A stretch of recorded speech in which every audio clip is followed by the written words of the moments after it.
Okay, here we go. My full thoughts on World of Warcraft Shadowlands. Hey there guys, my name is Nixxiom, the stud muffin death knight lady seducing sex titan himself. Ooh! And a little while ago, I made a video talking about what I thought of BlizzCon 2019. Now in this video, I detailed some of my thoughts regarding the convention as a whole. I addressed each and every announcement from Blizzard and shared my quick opinions on them, and well, what happened is some people seem to have gotten the wrong impression from me in regard to what I thought about the new World of Warcraft expansion. Okay. Well, in this video, what I want to do is I want to settle any confusions or concerns or whatever. And so, yeah, let's talk about World of Warcraft Shadowlands. Let's dive into this beast, and I can share with you guys my full expanded edition thoughts. This is so stupid, man. Now, first and foremost, let's talk about the beginning. Like, quite literally, the very beginning. As in what happens when you make a new character in this expansion.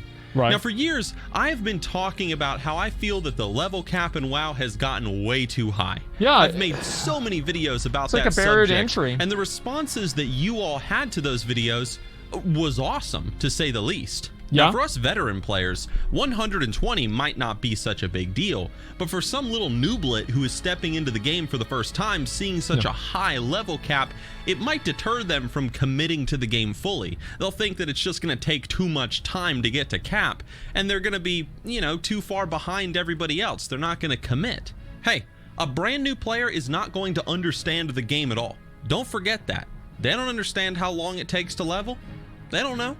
So I've been a big advocate for a level squish for quite some time. I consider that a huge positive too. Back to level 60, which I was surprised Blizzard did not do in Battle for Azeroth if they were going to do it, as halving the level cap in that expansion would have been the perfect time. A zone right now that's a level 20 area, that would just become a level 10 zone. You get talent points more often, spells more often, and cutting everything in half would be a lot cleaner. You just get something pretty much every time you level up, and that would be great. That was the theory. And here on this channel, we've even bitched and moaned before about the idea of endgame progression while leveling up new characters, or as a new player entirely. And Shadowlands, you guessed it, is bringing all of this to the game. So let me just say, as you might conclude on your own accord, I'm personally very excited for all of this. Now, I highly doubt that Blizzard took direct inspiration from my videos and all the comments that you guys have been leaving here on the channel. But if they did, if you did, Blizzard, cool.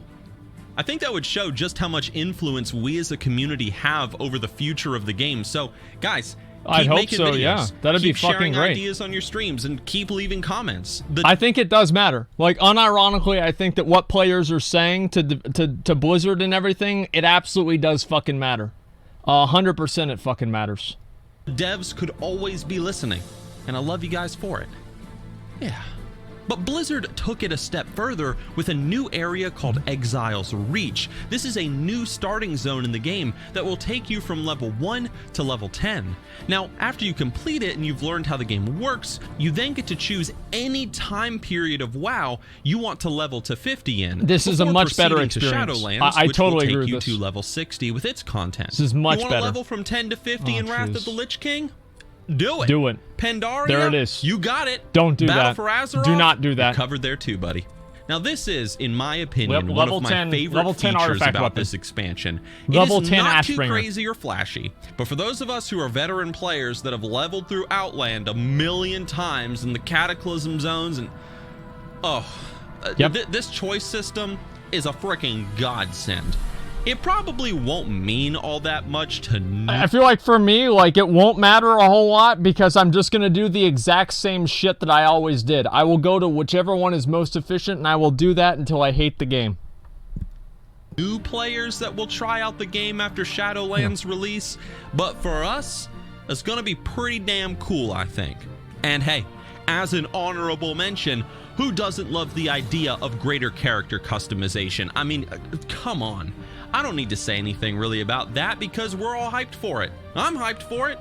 You're hyped for it. You know you are. Yeah, very tattoos, hyped. Though. I want tattoos on my human. Extremely hyped. That would be really nice. Thank you. But let's talk about the Shadowlands themselves, the new zones and the new systems that come with it. Guys, first of all, I think some of these new Covenant zones look great. Now, others are okay-ish, in my opinion, but that's just my personal preference, and I ain't gonna bore you with my artistic critiques, so we ain't gonna do that. But what I do want to talk about, however, are the Covenants themselves that you can join. So first and foremost, one of the biggest things about the Covenant system that I love is the replayability factor of it all. When you choose a Covenant, that is your Covenant. That's your team, man. And if you want to change it, well, we don't have all the details yet, but it's going to be a pain in the ass, basically. To do so. Hey, so you're mostly going to be stuck with your team until the expansions end. Now, these Covenants also all have unique powers that they will offer to you, the player. One that's a general power and another that is class specific. And they all have unique storylines and campaigns that you get to play throughout the expansion's narrative. The point is, your experience playing in one Covenant is going to be vastly different from playing in another. And to me, we'll see. That's probably we'll see about that system's greatest strength, the replayability. Another thing that you get to do is you also get to soulbind your character at max level to a specific powerful NPC that lives within your Covenant. And what it does is that unlocks a whole new talent tree for you to explore, making your character more powerful as you progress through it. Now, this system's cool, and I like it, and I like all the choices that were being offered as a player. Although I will say that these little soul-binded talent trees do appear a bit limited and straightforward right now, but we could see more added to them in the future. We'll see. We'll check it out. And then there is Torghast, the Tower of the Damned, whose name I'm not sure I'm pronouncing correctly, but it's a Diablo-esque inspired dungeon that you can either play solo or you can play with a group of up to 4 other players. Now, this dungeon ain't like a regular dungeon where you follow some stupid linear path, you kill some bosses, and that's it. We'll see. We'll see about that. I mean, that's what they said about Island Expeditions, and they turned out to be scripted as fuck. So I will wait until Blizzard actually releases this and it becomes a thing before I expect this to actually happen. Like, yes, of course, it sounds like Torghast is going to be really cool, but whenever the beta comes out and the alpha comes out for this game, I'm going to roast the shit out of it if there's anything that I don't like, because I didn't do that in BFA, and look where we are now.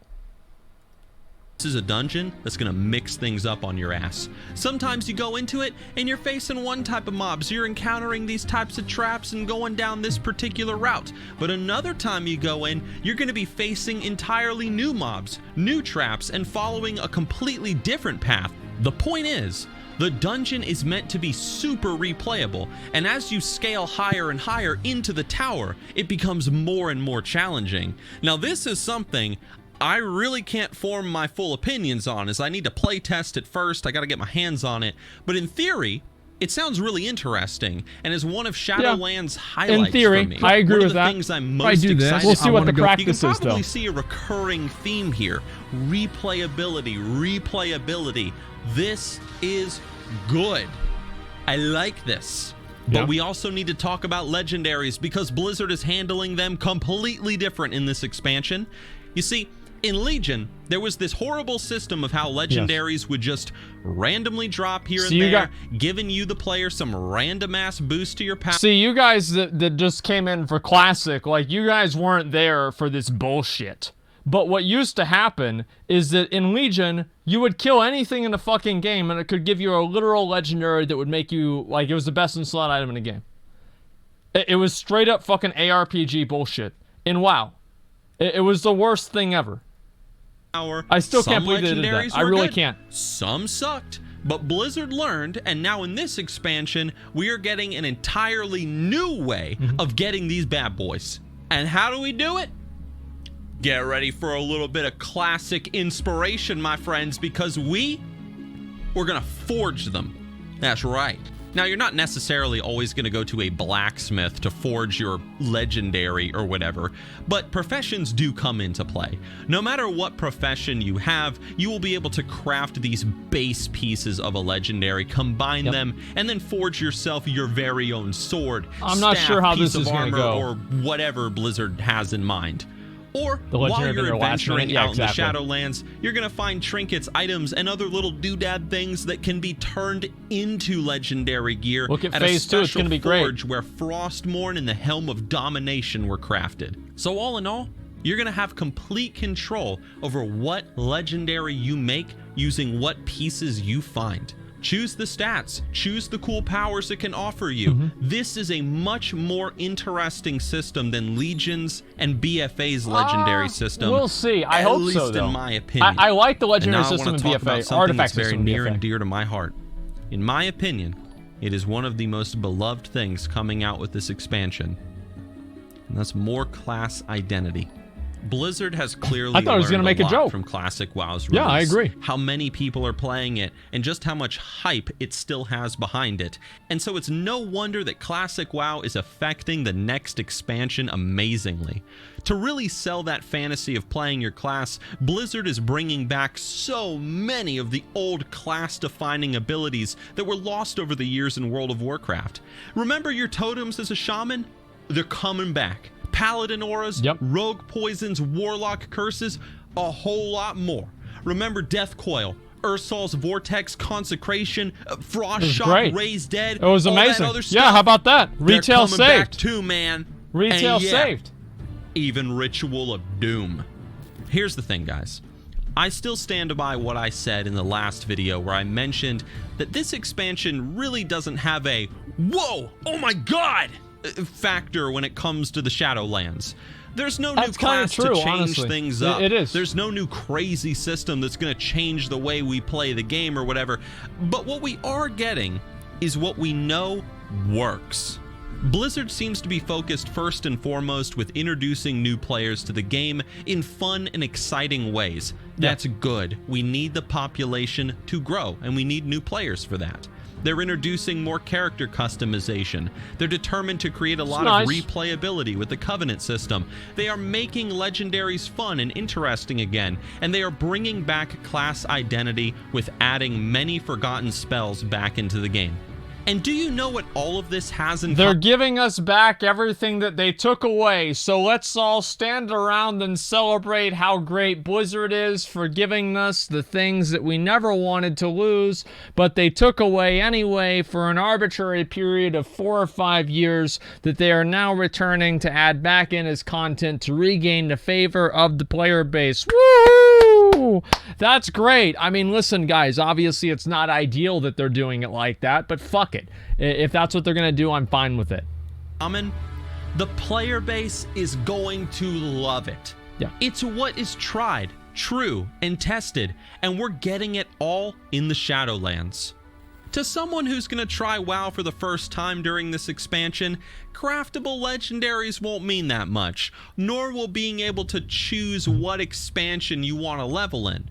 But to us, the veteran players, this stuff is really going to make Shadowlands feel like a smooth, well-polished, and fun expansion. So what's my final conclusion regarding this expansion? Honestly, I still was hoping for a little bit more, but what we've gotten, I'm quite content with, and I will happily enjoy checking out upon release. I'm happy about them improving on the fundamentals of the game. And that's something that I feel like Blizzard did not do in Legion, really. They didn't do a lot in BFA, is they didn't change or improve the fundamentals. All they did was improve the secondary and all these other systems. So them coming back in Shadowlands and actually making the core gameplay better, I think is the most important thing. That is my conclusion. Guys, I hope you enjoyed this expression of my thoughts on Shadowlands, and if you did, give the video a like, and if you want, sub as well and hit the bell so you're notified when I upload new videos. So far, this past month has been amazing. From releasing a new Machinima video, a new True Story of episode for Halloween, some new countdown videos, and getting to cover BlizzCon and all this cool stuff that's coming out down the road. It's been great. And we're just getting started, man. I got some ideas. You're gonna see. Dude. So thank you guys for supporting the channel, and I will see you next week with more videos. And if you're a fan of Elder Scrolls Online, I am going to be making more ESO content. Don't worry, it's coming. We're going to show you guys some love. Just stay tuned. Thanks. That's great. I can't wait for that. It's going to be amazing. Yeah, ESO. This right here is what the what Game of Thrones ending should have been right there. Yeah, overall, like, I mean, I feel like, yeah, I'm excited for the expansion. I feel like kind of the same as Nixxiom. Like, a lot of the things they announced are like really cool, but after Island Expeditions, I don't really have like a maximum amount of confidence in Torghast. Right? I think it's cool, but it's nothing that I'm going to be like, oh my God, wow, I can't wait for, for me to have the opportunity to do this. You know what I mean? Tower sounds a bit like Storm, our Withered scenario. I'm a bit afraid of that. Yeah, that's what I'm kind of concerned of too.